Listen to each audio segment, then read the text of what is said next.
നമസ്കാരം, strike ടോക്കറാണ്.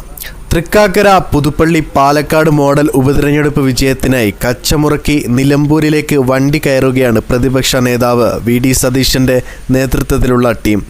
LDFിൻ്റെ sitting സീറ്റായ ചേലക്കരയിൽ അവരുടെ ഭൂരിപക്ഷം കുത്തനെ കുറച്ചാണ് അത്ഭുതം കാട്ടിയതെങ്കിൽ നിലമ്പൂരിലെ സിറ്റിംഗ് സീറ്റ് അവരിൽ നിന്ന് പിടിച്ചെടുക്കുമെന്ന് കട്ടായം പറയുകയാണ് സതീശനും സംഘവും.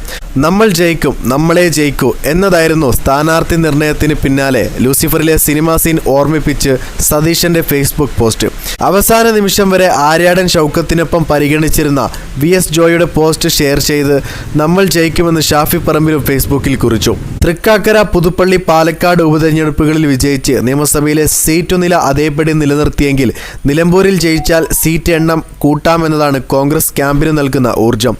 അത് തദ്ദേശ തെരഞ്ഞെടുപ്പിലും നിയമസഭാ തെരഞ്ഞെടുപ്പിലും മുതൽക്കൂട്ടാകുമെന്നും മറ്റാരെക്കാളും നന്നായി തെരഞ്ഞെടുപ്പ് തന്ത്രജ്ഞനായ വി.ഡി. സതീശൻ അറിയാം.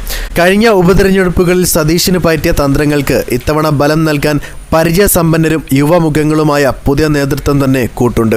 KPCCയുടെയും UDFിൻ്റെയും പുതിയ നേതൃത്വം തെരഞ്ഞെടുപ്പ് രാഷ്ട്രീയത്തിൻ്റെ തുടിപ്പ് അറിയാവുന്ന നേതാക്കളാണ്. പുതിയ നേതൃത്വത്തെ തീരുമാനിച്ചപ്പോൾ വിവിധ മാനദണ്ഡങ്ങൾക്കൊപ്പം തെരഞ്ഞെടുപ്പ് രാഷ്ട്രീയത്തിൽ അവർ പുലർത്തിയ മികവും ഹൈക്കമാൻഡ് പരിഗണിച്ചിരുന്നു.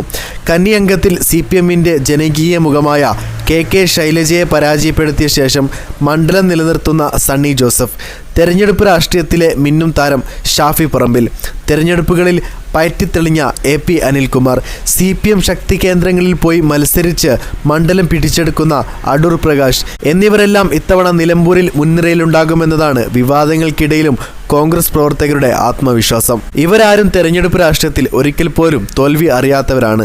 മേഴ്സിക്കുട്ടിയമ്മയെ തട്ടകത്തിൽ പോയി പരാജയപ്പെടുത്തിയ PC വിഷ്ണുനാഥും കൂട്ടത്തിലുണ്ട്. 4 വർഷത്തിനിടെ നടന്ന ഉപതെരഞ്ഞെടുപ്പുകളിലെല്ലാം 24 മണിക്കൂറിനുള്ളിൽ സ്ഥാനാർത്ഥിയെ പ്രഖ്യാപിച്ചാണ് കോൺഗ്രസ് എതിർപ്പാളയത്തെ ഞെട്ടിച്ചിരുന്നതെങ്കിൽ ഇത്തവണ അതിന് കഴിഞ്ഞിരുന്നില്ല.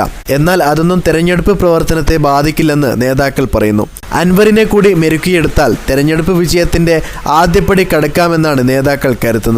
മുൻ ഉപതെരഞ്ഞെടുപ്പുകളിലേതിന് സമാനമായി വി.ഡി. സതീശൻ നിലമ്പൂരിൽ ക്യാമ്പ് ചെയ്തായിരിക്കും പ്രവർത്തനങ്ങൾ ഏകോപിപ്പിക്കുക.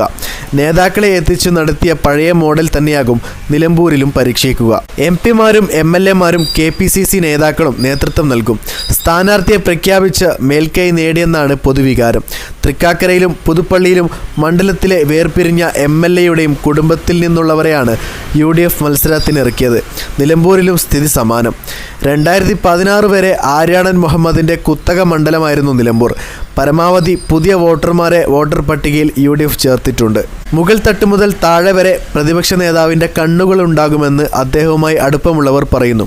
ഓരോ ദിവസത്തെയും പ്രവർത്തനങ്ങൾ വിലയിരുത്താൻ കേന്ദ്ര തെരഞ്ഞെടുപ്പ് കമ്മിറ്റി ഓഫീസിൽ വൈകുന്നേരങ്ങളിൽ അവലോകന യോഗങ്ങൾ ചേരും. സമൂഹ മാധ്യമങ്ങളിലൂടെയും പ്രചാരണം കൊഴുപ്പിക്കും. ഉപതെരഞ്ഞെടുപ്പ് ചൂടിനിടെയുണ്ടാകുന്ന ചൂടൻ വിവാദങ്ങളും നേരിടാൻ ടീം സജ്ജമായിരിക്കും. തെരഞ്ഞെടുപ്പ് ബൂത്തുകളുടെ ചുമതല മണ്ഡലത്തിന് പുറത്തു നിന്നുള്ള നേതാക്കന്മാർക്കായിരിക്കും. ബ്ലോക്ക് ഭാരവാഹികൾക്കും മുകളിലുള്ളവരായിരിക്കും ഇവർ. ഈ ശൈലിയാണ് നേരത്തെ നടന്ന ഉപതെരഞ്ഞെടുപ്പുകളിൽ കോൺഗ്രസ് പരീക്ഷിച്ചത്. പരമാവധി കുടുംബയോഗങ്ങളും മണ്ഡലത്തിൽ സംഘടിപ്പിക്കും. ഇതൊക്കെയാണ് തെരഞ്ഞെടുപ്പിൻ്റെ കോൺഗ്രസ് വാർത്തകൾ. മറ്റൊരു വീഡിയോയും നമുക്ക് വീണ്ടും വരാം. This is strike talker signing off.